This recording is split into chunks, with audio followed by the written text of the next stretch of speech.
Hey guys, today we're going to be reviewing the Ego electric lawnmower. And before you even get to the lawnmower, the first thing that I want to point out is the size of the lawnmower battery. It's a heavy lawnmower with a heavy battery, much larger than other electric lawnmowers that I've tested. You can get a decent grasp of the size here. Charger will also show you whereabouts you have on your charge left and where it's charging to. This one's already 100%, so let's get started. Here is the mower itself. Apologies for it being a little dirty. It comes with an adjustable handle. It can get to a comfortable position for somebody who is 6'5", or probably somebody who's about 5 feet tall. See that the bag here has 2 clips that fasten on nice and easily, or not so easily. Bag here clips in nice and easily, very secure. And now for the battery, we will lift this up and place it in. Lifting it up, fitting it upside down. There we go. This mower actually starts the inverse safety mechanism way as the Ryobi that we have reviewed. So you actually press this in first and then press the handle back. Pressing in and pressing the handle back starts the mower. Let's give it a shot.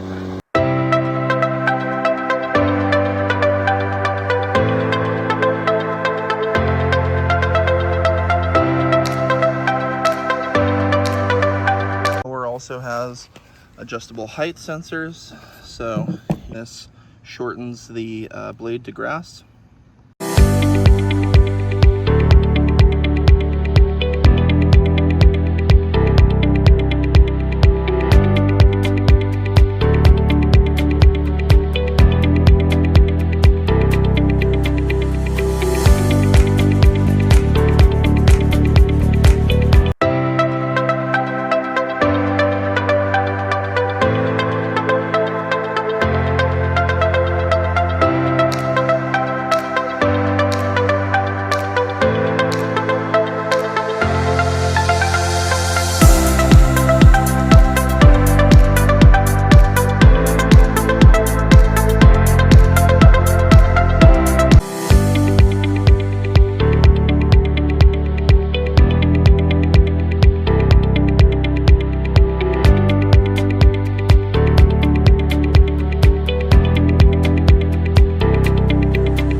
Overall, guys, this mower did a great job cutting my grass. It's a little bit difficult to maneuver, a little bit more heavy and a little bit more bulky actually than most electronic mowers.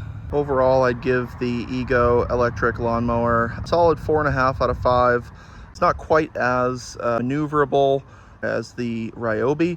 However, held a great charge, did a great job cutting. Certainly if you have a large lawn, it'll do a great job. One thing that's a little interesting about this particular model of electric lawnmower is that the basket actually doesn't fit on fully, or it fits on fully, but it doesn't necessarily, it's not a closed system. So you can actually see in how much grass you have elected, which some may find as a neat feature and others may find as a little bit of a hindrance if you get a gust of wind or something where you're trying to mow down to the very full part of the bag. So that's worth calling out. Other than that, it's a pretty standard mower. It has very good safety features, and again, did a great job cutting the lawn.